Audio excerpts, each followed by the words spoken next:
At the age of 7, my family immigrates from Zimbabwe to Aotearoa. I pass through customs, but my culture is made to stay behind. In the classroom, I am afraid my tongue will beat back to its African rhythm, be concussed by fear, have amnesia, turn all its memories to dust. Yesterday I was African, today I am lost. Maybe I was blinded by the neon sign of opportunity, failed to read the fine print which read assimilate, or go back to where you came from. I have been led astray, like Eve to snake, like promises of wealth to the prodigal son. I am a child of the diaspora, a common thread amongst my people in the fabric of what displaces us from our homes. Sometimes it is by choice, most often it is not. To be a child of the diaspora is to battle two tongues, be forced to trade one for the other, so much so that my articulation of the English language now tastes like the unbirthing of my country. When I travel back to Zimbabwe to reconnect with my roots, I feel I am a jigsaw piece of the wrong puzzle.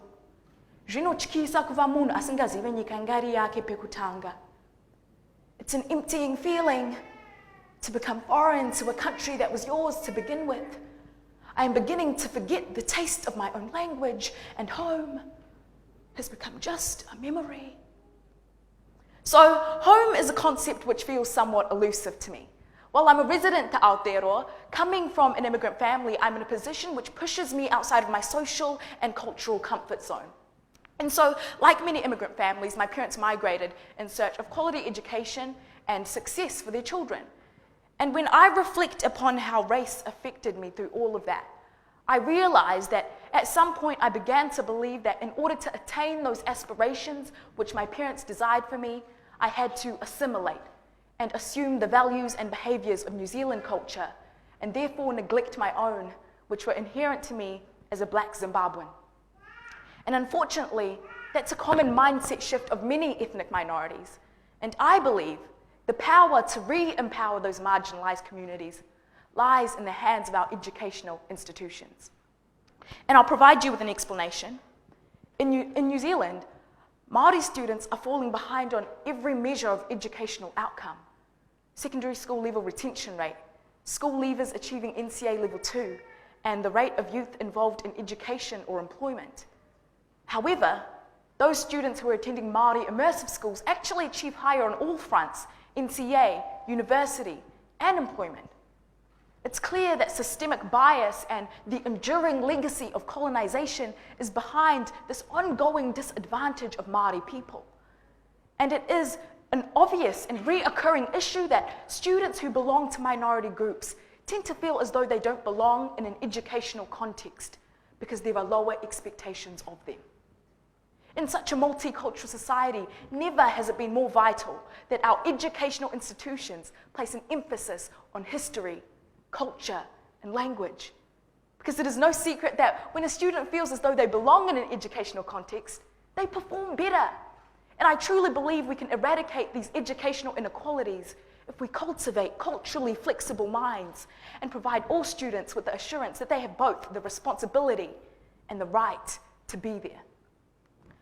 A powerful novel titled Decolonizing the Mind speaks of the writer's time in colonial Kenya. It describes how at the time, violence was a means of physical subjugation, while language was the means of spiritual subjugation. So what would happen is, if you were caught in the classroom speaking your native tongue instead of English, is you would either be physically tortured or you'd be publicly humiliated. And that was a really critical part of the suppression process, right? That the language of those being oppressed was dissociated from them. And what's particularly frightening to me about that is I see these same kinds of patterns echoing in today's society, particularly amongst our Māori community as they have to live in fear of what will become of their home when it loses its language completely. Poet Pages Matam describes language as being both a tool for communication and a vehicle for culture. And I find that to be such a beautiful description, because language is saturated with history, culture, and memories. Language and words are powerful tools that we can employ to share our different worldviews and perspectives as we come from different ethnicities. Because I believe unity is derived from a better understanding of one another as people, right? So the best way I know how to share the perspective of those I represent as a Black immigrant woman is through my writing. So I make poetry and I decide to send it to the man who sat behind me on the train last week, who had the audacity to touch my hair without asking. I didn't say anything, which is crazy because I almost always have something to say. But in that moment, like my split ends, my mouth was almost too dry to speak. Luckily, my hair speaks volumes. Tangled and twisted, there are stories in these curls, stories of a mother, father, stamped with a number, marked as objects, sold as property.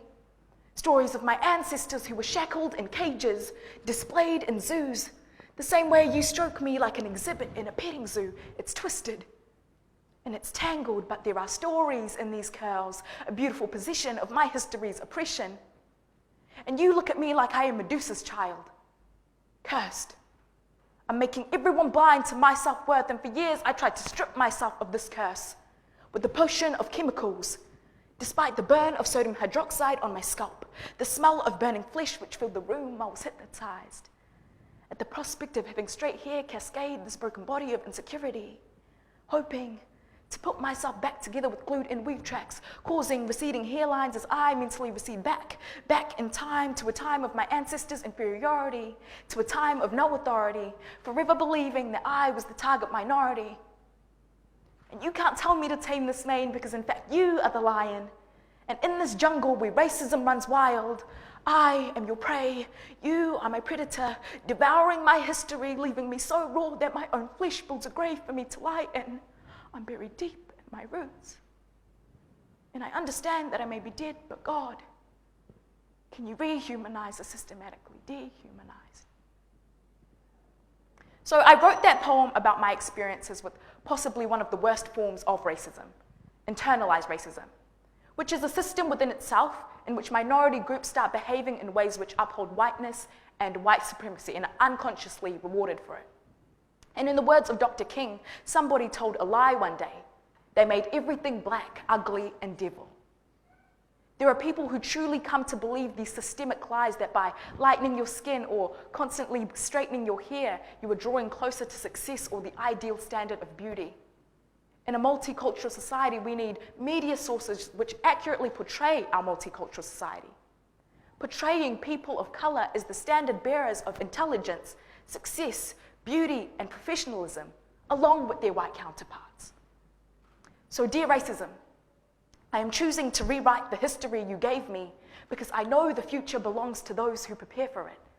And you have been preparing me for centuries.